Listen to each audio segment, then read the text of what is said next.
జాహ్నవి ఎక్కడ ఇంకా కూడా దొరకట్లేదు.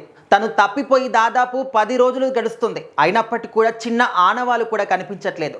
కాకినాడ జిల్లా తుని మండలం సిహెచ్ అగ్రహారంలో తప్పిపోయినటువంటి ఈ పాప ఇప్పటి వరకు కూడా పోలీసుల కంటికి కానీ గ్రామస్తుల కంటికి కానీ ఆఖరికి వాళ్ళు పెంచుకున్నటువంటి పెంపుడు కుక్క కూడా చిక్కలేకపోయింది. ఆఖరికి ఆ కుక్కే అంటే అందరూ కూడా ఏమనుకున్నారు, పాప వెనకాలే కుక్క వెళ్ళింది కాబట్టి పాప తప్పిపోయిన 3 రోజుల తర్వాత తిరిగి ఇంటికి వచ్చింది కాబట్టి ఆ ఒక పెంపుడు కుక్కకి పాప ఎక్కడుందో తెలుసు, జాహ్నవి ఎక్కడ ఉందో తెలుసు, జ్ఞానేశ్వరి ఎక్కడ ఉందో తెలుసు అని చెప్పేసి అందరూ కూడా అనుకున్నారు. పోలీస్ అధికారులు కూడా అనుకున్నారు. ఆఖరికి GPS ట్రాకర్తో పాటు కూడా కుక్కకి తగిలించి దాన్ని పంపించారు.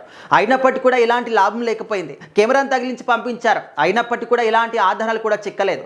ఇప్పుడు మనం చూస్తూ ఉన్నాం, దాదాపుగా పోలీస్ యంత్రాంగం 200-300 మంది పోలీసులు, గ్రామస్తులందరూ కూడా వాళ్ళ ఇంట్లో సభ్యులు, రిలేటివ్స్ ఇంతమంది కలిసి డే అండ్ నైట్ 10 రోజుల పాటు వెతుకుతున్నప్పటికీ కూడా ఏ ఒక్క చోట కూడా పాప ఆచూకీ మాత్రం కనిపించట్లేదు. ఆఖరికి అత్యాధునికమైనటువంటి మిషనరీ తీసుకొచ్చారు. ఎందుకంటే అడవిలో ఉన్నప్పుడు ఆ పాప కాళ్ళకి పట్టీలు ఉంటాయి, మెడలో చిన్న హారమైన ఉంటుంది. సో వాటిని వెండిని కానీ లోహాన్ని కానీ గుర్తించేటటువంటి ఒక మిషనరీ తీసుకొచ్చి కూడా వాళ్ళు ట్రై చేశారు. అయినప్పటికీ కూడా ఎలాంటి ఆనవాళ్ళు దొరకలేదు. ఆఖరికి ఉన్నటువంటి ఒకే ఒక్క సాక్ష్యం ఏంటంటే పెంపుడు కుక్క, అది కూడా చనిపోయింది. సో ఇప్పుడు పరిస్థితి ఏంటి? ఇప్పుడు ఒక సర్చింగ్ ఆపరేషన్ ని మాత్రం మరీ ముమ్మరం చేశారు. డిప్యూటీ సీఎం పవన్ కళ్యాణ్ గారి ఆదేశాల మేరకు ఆఖరికి హనుమాన్ టీం కూడా రంగంలోకి దిగింది. అంటే ఇక్కడ డ్రోన్ సహాయంతో ఆ ఒక్క కొండ ప్రాంతాన్ని మొత్తాన్ని కూడా జల్లడపడుతూ ఉన్నారు. అయినప్పటికీ కూడా ఎలాంటి ఆనవాళ్ళు కూడా కనిపించట్లేదు. కనీసం పాప ఏమైంది, ఒక పట్టీ కనిపించట్లేదు, డ్రెస్ ముక్క కనిపించట్లేదు, ఏంటి అంటే చిన్న చిన్న ఒక ఆనవాళ్ళు కూడా కనిపించట్లేదు. మరి పాప ఏమైంది? ఎవరైనా కిడ్నాప్ చేశారా, లేకపోతే ఏదైనా జంతువు క్రూరత్వానికి బలైపోయిందా, లేకపోతే బోరుబావులు ఉన్నాయి అంటున్నారు, ఆ బోరుబావిల్లో పడిపోయిందా? ఇలాంటి అన్ని చోట్ల కూడా ప్రతి ఒక్క అనుమానాన్ని కూడా వాళ్ళు సాల్వ్ చేస్తూ ఉన్నారు. అనుమానం వచ్చినటువంటి ప్రతి ఒక్క చోటు కూడా వెళ్ళి సెర్చ్ చేస్తూ ఉన్నారు. కొండని ఇప్పటికీ ఒక 4-5 సార్లు 10 సార్లు కూడా ఎక్కి దిగారు.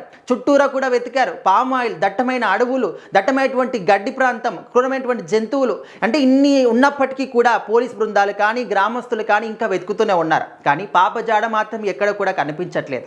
సో ఇప్పుడు మొత్తానికైతే హనుమాన్ టీం కూడా రంగంలోకి దిగింది కాబట్టి ఎక్కడో చిన్న ఆశ. కానీ చాలామంది కూడా ఏమంటున్నారంటే 10 రోజుల పాటు పాప నీళ్లు లేకుండా ఆహారం లేకుండా ఎక్కడ ఉంటుంది. సో ఇది ఖచ్చితంగా కిడ్నాపర్స్ పని అయ్యి ఉంటుంది అని చెప్పేసి కూడా దాదాపు చాలా మంది కూడా అనుమాన పడుతూ ఉన్నారు. సో ఇప్పుడు ఏంటంటే అక్కడ ఉన్నటువంటి చుట్టుపక్కల ప్రాంతాల్లో 7 సెల్ టవర్స్ ఉన్నాయి. సో ఆ 7 సెల్ టవర్ల పరిధిలో ఉన్నటువంటి అంటే ఆ రోజు తప్పినటువంటి ఆ రోజు వచ్చినటువంటి కాల్స్ ఏంటంటే 4800 ఫోన్ కాల్స్ మొత్తాన్ని కూడా చెక్ చేస్తూ ఉన్నారు. సో మరి అక్కడ ఎవరైనా అనుమానాస్పదంగా మాట్లాడారా, పాప గురించి మాట్లాడారా, సో వాళ్ళు చెక్ చేయడం కానీ ఇప్పటికైతే ఆ సీసీ కెమెరా ఆధారంగా కావచ్చు, ఈ ఫోన్ కాల్స్ ఆధారంగా కావచ్చు, ఎవరైతే అనుమానంగా కనిపిస్తూ ఉన్నారో వాళ్ళందరినీ కూడా విచారిస్తూ ఉన్నారు.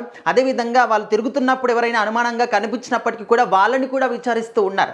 అంటే ఇన్ని ప్రయత్నాలు చేస్తున్నప్పటికీ, ఇన్ని వందల మంది సెర్చ్ చేస్తున్నప్పటికీ కూడా పాప ఆచూకీ మాత్రం కనిపించట్లేదు. ఒకవైపు తల్లిదండ్రులను చూస్తూ ఉంటే గుండెలు తరుక్కుపోతూ ఉన్నాయి. ఒక 2.5 ఏళ్ల చిన్న పాప ఆ విధంగా తప్పిపోయింది. 10 రోజులు అవుతుంది, ఇప్పటికి కూడా పాప జాడలేదంటే వాళ్ళ పరిస్థితి మనం చూస్తున్నటువంటి మనకి ఇంత బాధగా అనిపిస్తూ ఉంటే, అంటే ఒక కన్న తల్లిదండ్రులకి ఎంత బాధ ఉంటుంది, కుటుంబ సభ్యులకి ఎంత బాధ ఉంటుంది.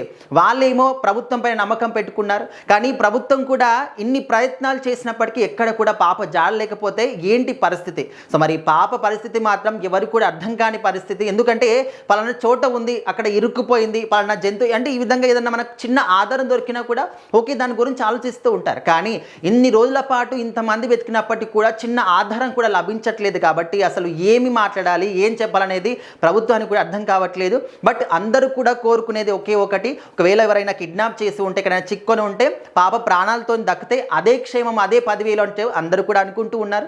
సో మరి మనందరం కూడా పాప రావాలి, ప్రాణాలతో ఉండాలి, ఎవరైనా కిడ్నాప్ చేసినా కూడా అప్పగించాలి, తప్పైనా కూడా అప్పగించాలి, ఎవరికైనా దొరికినా కూడా అప్పగించాలని చెప్పేసి కోరుకోవడం తప్ప మనం కూడా ఏం చేయలేని పరిస్థితి.